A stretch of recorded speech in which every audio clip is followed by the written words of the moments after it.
And Sheila Fraser comes out with a report from the Auditor General documenting the inequalities and providing further recommendations which are agreed to by the government in 2008 and also ignored.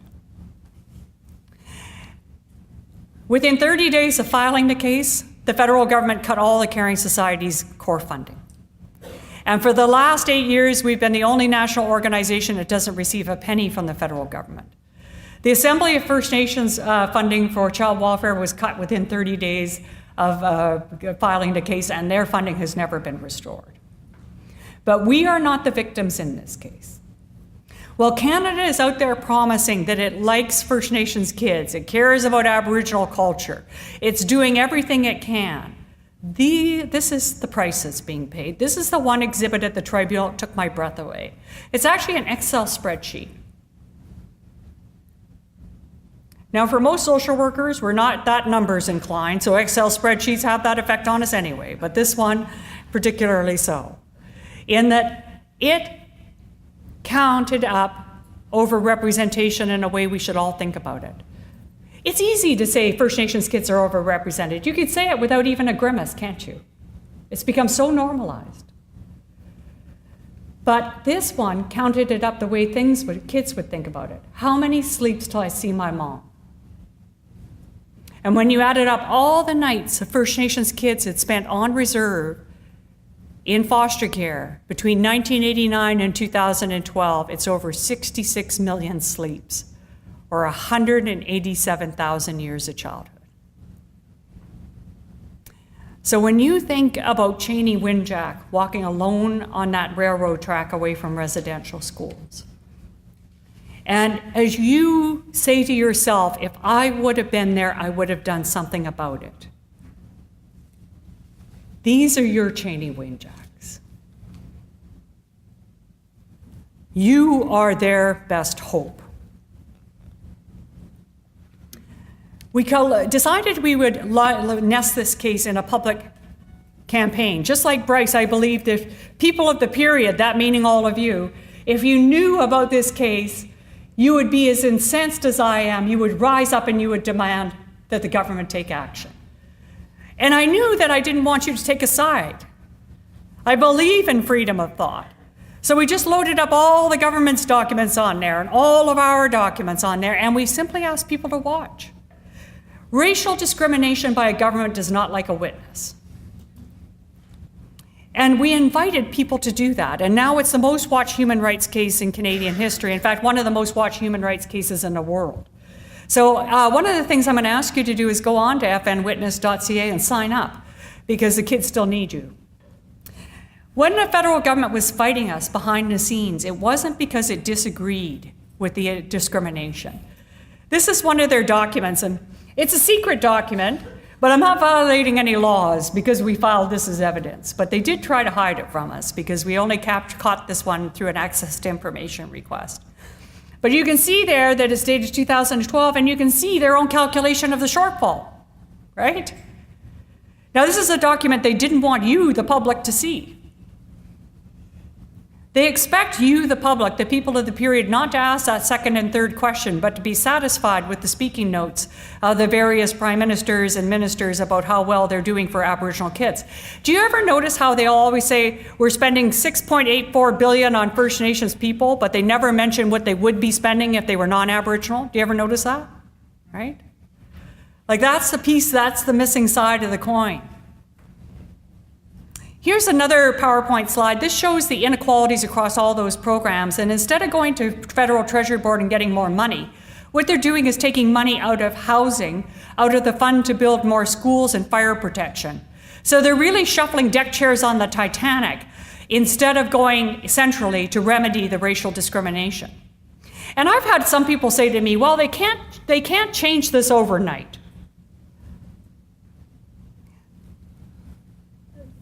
Those are people who actually are defending what I call incremental equality.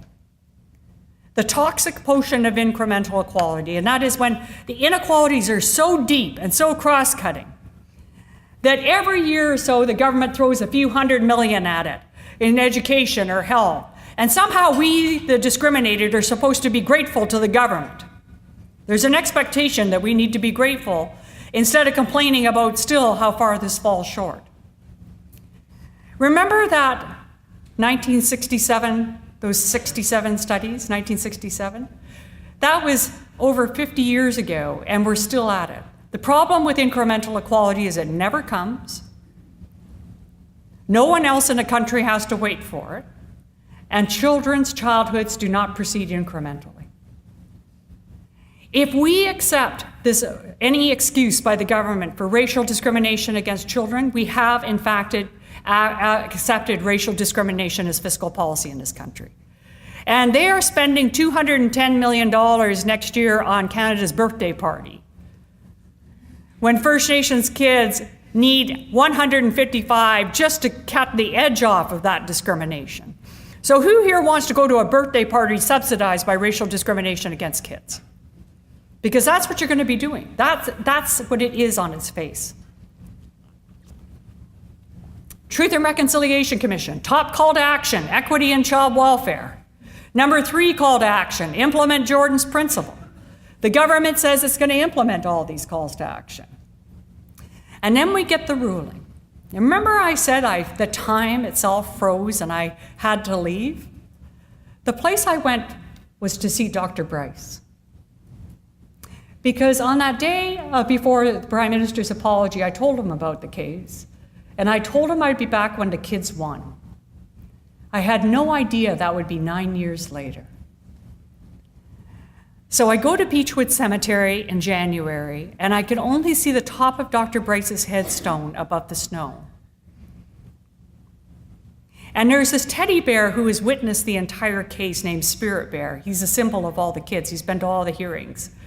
So he and I hiked through the snow, and I put the judgment on Dr. Bryce's headstone. And I read him the decision, alone in a cemetery. Behind me, I can see only one set of footsteps. But to me, they were filled with the footsteps of people like Edward B., like Samuel Hume Blake, like many in our profession who tried to speak up over the years for justice for those kids.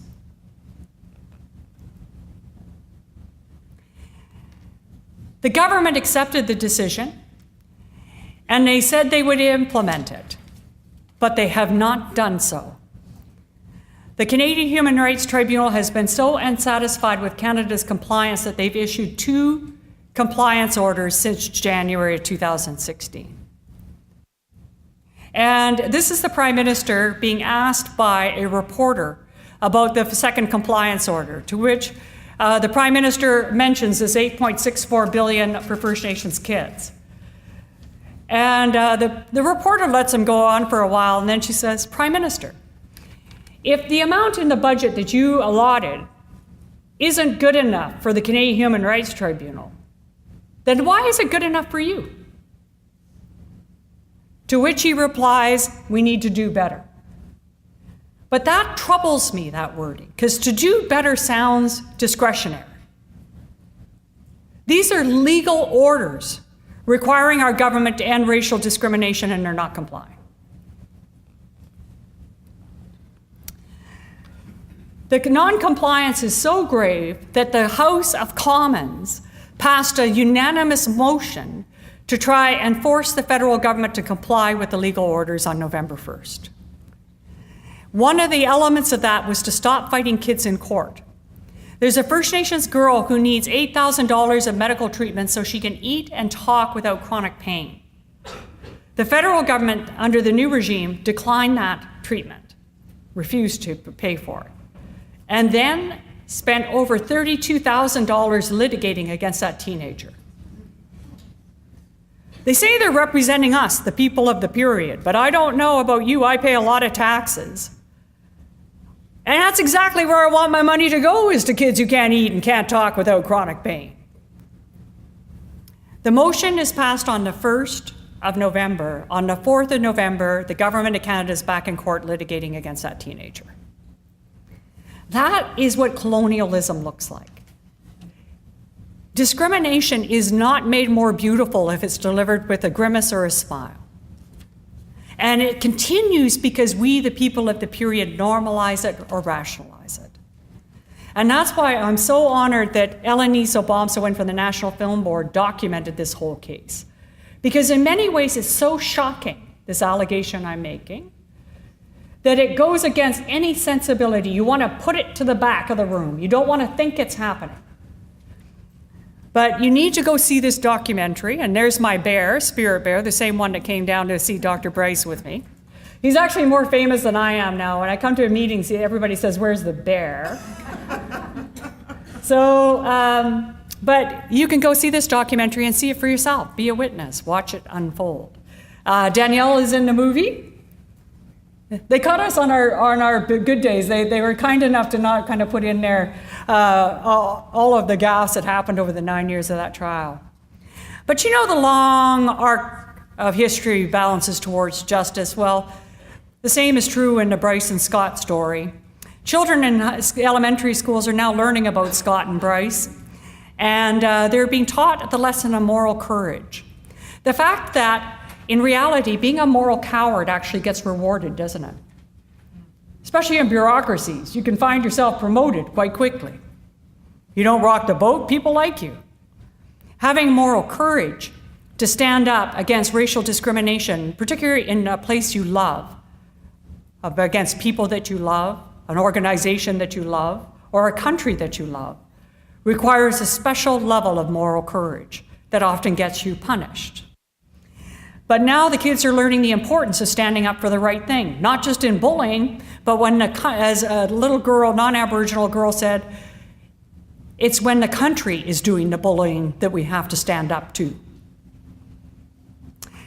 Now, I told you that Dr. Bryce is buried in Beechwood Cemetery, and I've been there to see him often. What I didn't tell you is just over the hill, guess who else is buried there? Duncan Campbell Scott. Now, I had not had the courage to go see him for many years, but before the closing of the TRC, I decided I would go. And I said my little words to him, basically asking him to be a guide to the people of the period and the bureaucrats of today to never let this happen again. Don't let it continue. When Scott retires, and he is now fully into poetry, we get the only indication of a lament he ever wrote. He writes to his publisher, and he says, "I have done nothing courageous in my entire life." Nothing courageous in my entire life. I walk past Duncan Campbell Scott's grave, and I see this historical plaque. And on the historical plaque, it talks about him being a Confederate poet, having received all these honorary degrees, but nothing about his day job at Indian Affairs. So I thought to myself, this plaque needs a revision. So here we are, Dr. Marie Wilson, who's one of the commissioners of the Truth and Reconciliation Commission. You must read the book A National Crime by John Malloy, which tells the story of residential schools from Canada's own documents. You must read that. It should be required reading for every social worker. He's there, and we are revising Duncan Campbell Scott's plaque. It now says Confederate poet and cultural genocide in the same plaque. So keep this in mind. It is not your friends and family that write the obituaries. Because after all, where are all the nasty people in the obituary section? You notice that they're not there? How does everyone become an angel when you die? Doesn't happen that way, right? You are remembered by your action. And you don't know who might be walking by your place of rest 100 years from now and think, hey, there's more to this story, right? Duncan Campbell Scott's office still exists in Ottawa. It's just further down Spark Street from where Dr. Bryce filed his report. It's called the Booth Building. You can go see it. He worked on the 5th floor and for 42 years was the leading architect of residential schools, but we must not pin it all on him. John A. MacDonald, Laurier, Mackenzie King, they were all knee-deep in this stuff. They knew about the harms. There were repeated people throughout the period of residential schools raising the alarm. Everything from hunters who would find kids frozen to death, to citizens who are next door to residential schools, to people inside the system raising the alarm, and government always quashed it. But, you know, when I walked up to the Booth building for the first time myself, I had to kind of laugh out loud, because I wonder what Duncan Campbell Scott would have thought when the new tenants moved in about 100 years later. The Aboriginal People's Television Network, that was their first Ottawa bureau in Ottawa. This case has taught me a lot. I have been so honored to work with legal counsel like Danielle and Sarah and the entire Canadian Human Rights Commission team, right from the reception to Melanie, Matt, the paralegal, to my own team of Caring Society lawyers. The Caring Society has 1 full-time staff and 3 part-time staff, and their entire legal bill has been brownies and cookies. I have met so many people through the journey. I have been blessed with social workers like Nico Trocme, who have stood up with us. But I think there's more our profession must and can do. I would say to you, there are few greater human rights causes deserving of social work's priority attention than the racial discrimination against 163,000 children and the Canadian government's refusal to abide by 3 legal orders to end it. That should be at the top of your agenda. Prime Minister Trudeau's on Twitter, so get out your phones and let him know that the best gift that he could give this country for its 150th birthday is to raise a generation of First Nations children that never have to recover from their childhoods, and a generation of non-Aboriginal kids who never have to say they're sorry. Somehow I think if we do that Dr. Bryce, Edward B., Samuel Hume Blake, and all the children who perished in that residential school will finally be able to rest in peace. Thank you very much.